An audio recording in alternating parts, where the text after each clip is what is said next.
ഞാനും നിങ്ങളൊക്കെ പറഞ്ഞപ്പോൾ കേട്ടു. അത് നിലവിൽ ഔദ്യോഗികമായി അത്തരത്തിലുള്ള അറിയിപ്പ് എൻ്റെ വകുപ്പിൽ വന്നിട്ടുണ്ട്. റെയിൽവേയുടെ ചുമതല വഹിക്കുന്നൊരു മന്ത്രി എന്നുള്ളതിൽ എൻ്റെ വകുപ്പിൽ അത്തരത്തിലൊരു ഫയൽ വന്നതായിട്ട് ഇന്നലെ ഞാൻ പരിശോധിച്ചു, കണ്ടിട്ടില്ല. അപ്പോൾ ഡൽഹി മെട്രോയാണ് ആ വർക്ക് ഏൽപ്പിച്ച് DPR ഉണ്ടാക്കാനെന്നുള്ളതാണ് നിങ്ങളുടെ വാർത്തകളിൽ നിന്ന് മനസ്സിലായത്.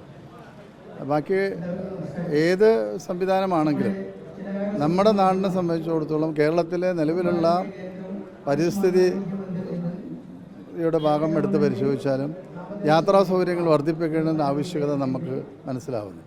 അപ്പോൾ എന്തുകൊണ്ടും അത്തരത്തിലുള്ള പദ്ധതികൾ കേരളത്തിന് ആവശ്യമാണ്, അതിനെ തള്ളി പറയുന്നില്ല. പക്ഷേ അതിൻ്റെ ഒരു നടപടിക്രമങ്ങളിൽ ഇത്തരത്തിലെന്തെങ്കിലും പിഴവുകൾ വന്നിട്ടുണ്ടോ എന്നുള്ളത് പരിശോധിക്കപ്പെടേണ്ടതാണ്.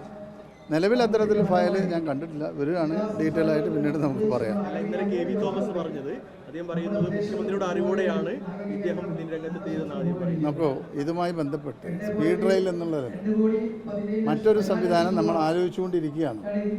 അപ്പോൾ അതുമായി ബന്ധപ്പെട്ട് എനിക്ക് തോന്നുന്നു ഈ മെട്രോ സംവിധാനം ആയതുകൊണ്ട് അത് മുഖ്യമന്ത്രിയുടെ ചുമതലയിലാണ്. റെയിൽ പദ്ധതികൾ, മറ്റുള്ള എല്ലാ റെയിൽ പദ്ധതികളും വരുന്നത് നമ്മുടെ വകുപ്പിലാണ്. അപ്പോൾ എന്തുകൊണ്ടും ഇത് ബഹുമാനപ്പെട്ട മുഖ്യമന്ത്രി നേരിട്ട് നോക്കുന്നതാണ് മെട്രോ. അപ്പോൾ അതിലായിരിക്കാം, മെട്രോയുമായി ബന്ധപ്പെട്ടതായിരിക്കാം. പക്ഷേ ഹൈസ്പീഡ് കോറിഡോർ എന്നുള്ളത് സ്വാഭാവികമായും റെയിൽവേ നടത്തുമ്പോൾ അത് നമ്മൾ വരേണ്ടതാണ്. പക്ഷേ അതിലെങ്ങനെയാണ് ശ്രീധരൻ അവരുള്ളത് ഏൽപ്പിച്ച് എന്ന് എനിക്കറിയില്ല. പക്ഷെ എന്തായാലും ആരെ ഏൽപ്പിച്ചാലും അത് കേരളത്തിന് ഗുണകരമാവുമെങ്കിൽ അത് നടക്കണമെന്നുള്ളത് തന്നെയാണ് നമ്മളൊക്കെ തന്നെ ആഗ്രഹിക്കുന്നത്. അത് ഒരു ജനപ്രതിനിധി എന്നുള്ള നിലയിലും കേരളത്തിലൊരു പൗരൻ എന്നുള്ള നിലയിലും നമ്മൾ ആഗ്രഹിക്കുന്നത് പുതിയ പദ്ധതികളുണ്ടാവണം.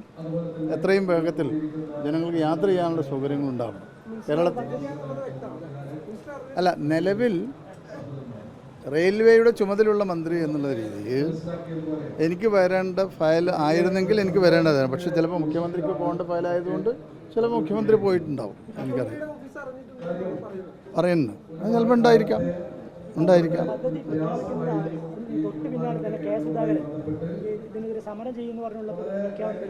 നോക്കൂ, കേരളത്തിൽ വരുന്ന പദ്ധതികളെ എതിർക്കുന്നത് ശരിയല്ല. അത് കേന്ദ്ര ഗവൺമെൻറ് പദ്ധതികളായാലും സംസ്ഥാന ഗവൺമെൻറ് ആയാലും ഏതെങ്കിലും ഗ്രാമപഞ്ചായത്തിൻ്റെ പദ്ധതികളും അതിനെ എതിർക്കുക എന്നുള്ളത് ശരിയല്ല. കേരളത്തിന് ഗുണകരമായിട്ടുള്ള ഏത് പദ്ധതിയും രണ്ട് കൈ നീട്ടി സ്വീകരിക്കുക എന്നുള്ളതാണ് കേരളത്തിൻ്റെ നിലപാട്.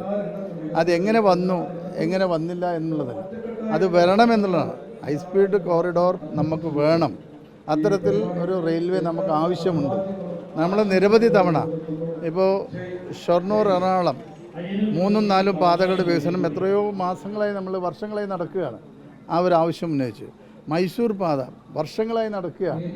അപ്പോൾ ലഭ്യമാകുന്ന പാതകളെ ഏറ്റവും നല്ല രീതിയിൽ നമ്മൾ ഉപയോഗപ്പെടുത്തണം. അപ്പോൾ ശബരി പാത നിരവധി തവണ അത് പ്രഖ്യാപനങ്ങളിൽ ഒതുങ്ങുകയാണ്, നടക്കുന്നില്ല.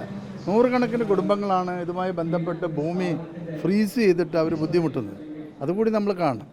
ഇത് പ്രഖ്യാപനങ്ങളാവരുത് എന്നതാണ് എനിക്ക് പറയുന്നത്. ഇലക്ഷനൊക്കെ വരികയാണല്ലോ.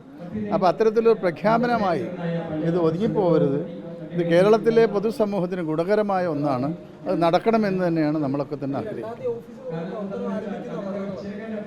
ഈ പൊന്നാനിയിൽ കൂടി റെയിൽവേ സംവിധാനം വരട്ടെ, അവരുടെ ഓഫീസിൽ വരിക എന്ന് പറയുമ്പോൾ അങ്ങനെയാണ്. അനുവദിച്ചു കഴിഞ്ഞോ?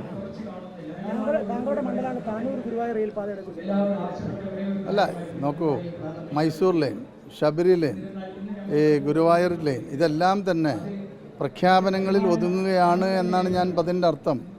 നമുക്ക് വേണ്ടത് അതല്ല. നമുക്ക് ഇത്തരം പദ്ധതികൾ നടപ്പിലാവണം എന്ന് തന്നെയാണ് നമ്മൾ പറയുന്നത്. അതിലെന്താ വ്യത്യാസമുള്ളത്?